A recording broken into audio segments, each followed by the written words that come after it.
अमेरिकेतल्या जगप्रसिद्ध हार्वर्ड विद्यापीठाच्या प्रेसिडेंटना भेटण्यासाठी एक वृद्ध जोडपं अपॉइंटमेंट न घेता भेटायला आलं.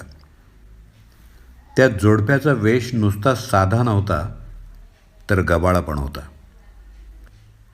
म्हाताऱ्या आजीबाईंनी घातलेला फ्रॉक अगदी साधा, चुरगळलेला आणि थोडासा मळलेलाही होता. तर म्हातारबुवांनी घातलेला सूटसुद्धा घरी शिवलेला, ढगाळ, गबाळा आणि इस्त्री न केलेला होता. प्रेसिडेंटच्या केबिनच्या बाहेर पॉश काउंटरवर बसलेल्या सेक्रेटरीकडे ते जोडपं आलं. आम्हाला प्रेसिडेंट साहेबांची फक्त 10 मिनिटच भेट हवी आहे, मिळेल का? त्या आजीबाईंनी नम्रपणे विचारलं. त्या जोडप्याचा तो गबाळा अवतार बघून ती सेक्रेटरी थोडीशी नाराज झाली. तिला वाटलं हे एक गरीब जोडपं आहे. एकतर भीक मागायला म्हणजे डोनेशन मागायला आलं असेल किंवा मुलाच्या फीमध्ये सवलत मागायला आलं असेल. अशा लोकांना कसं टोलवायचं हे तिला चांगलंच ठाऊक होतं. प्रेसिडेंट साहेब सध्या कामात आहेत, ते लगेच नाही भेटू शकणार तुम्हाला, तिनं उर्मटपणे सांगितलं. तिला वाटलं तिच्या या उत्तरानं ही बॅद एकदाची टळेल. ठीक आहे, आम्ही वाट बघू, पण त्यांना भेटूनच परत जाऊ, त्या आजी नम्रपणे म्हणाल्या आणि ते जोडपं तिथं ठेवलेल्या सोफ्यावर जाऊन बसलं.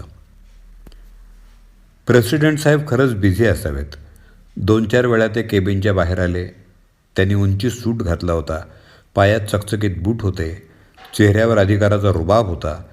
त्यांनी त्या म्हाताऱ्या जोडप्याकडं पाहिलं न पाहिल्यासारखं केलं, पण त्यांची काही दखल घेतली नाही. बघता बघता दिवस संपायला आला. संध्याकाळ व्हायची वेळ आली, तरीसुद्धा ते वृद्ध जोडपं बसूनच होतं. शेवटी त्या सेक्रेटरीलाच दया आली. सर, ते वृद्ध जोडपं सकाळपासून तुम्हाला भेटायची वाट बघत आहे, तुम्ही त्यांना 5 मिनिटं तरी भेटावं, सेक्रेटरीनं प्रेसिडेंटला सांगितलं. प्रेसिडेंटला घरी जायची घाई होती, तरी पण केवळ 5 मिनिटच भेटायला ते एकदाचे कसेबसे तयार झाले. काय काम आहे? प्रेसिडेंट साहेब केबिनच्या बाहेर आले आणि त्या वृद्ध जोडप्याला विचारू लागले. चेहऱ्यावर बऱ्यापैकी नाराजी होतीच. हे पहा, आमचा एकुलता एक मुलगा काही वर्षांपूर्वी या विद्यापीठाचा स्टुडंट होता. आता दुर्दैवानं तो नाही. विद्यापीठाच्या आवारात त्याचं एखादं स्मारक असावं असं आम्हाला वाटतं, म्हणून आम्ही तुम्हाला भेटायला आलो, ती वृद्ध महिला नम्रपणे म्हणाली. स्मारक?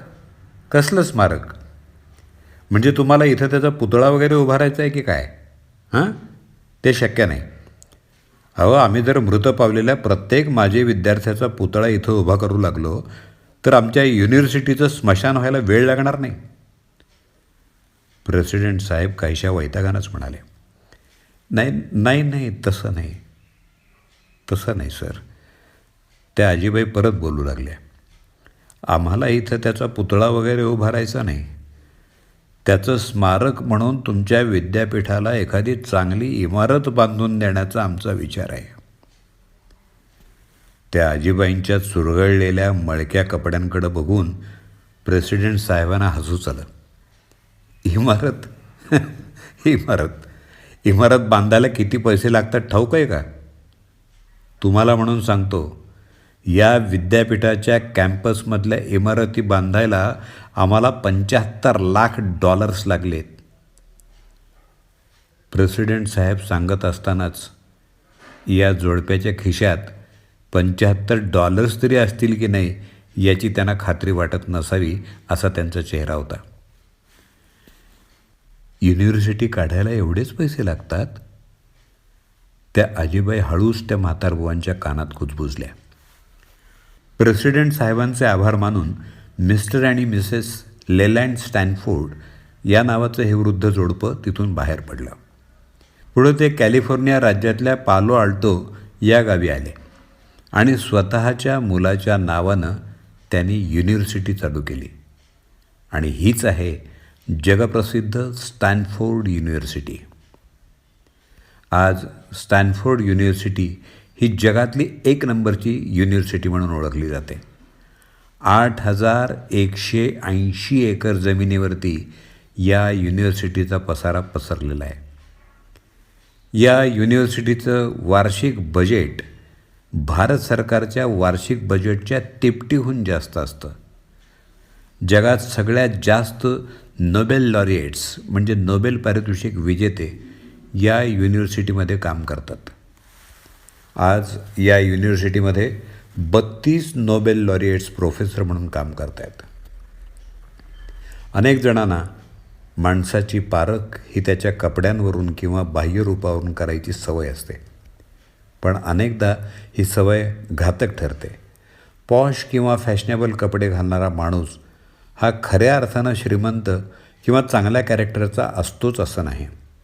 तसंच सामान्य कपडे घालणारा, सामान्यपणे राहणारा माणूस हा गरीब, दलिद्री किंवा लो कॅरेक्टरचा असतो असंही नाही.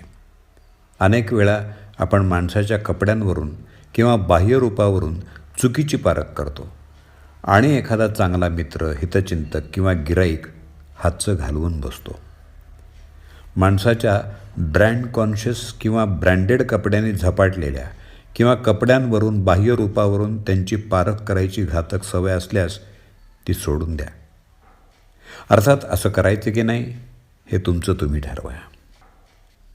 या लेखाचे लेखक अज्ञात. वाचक दत्ता सरदेशमुख.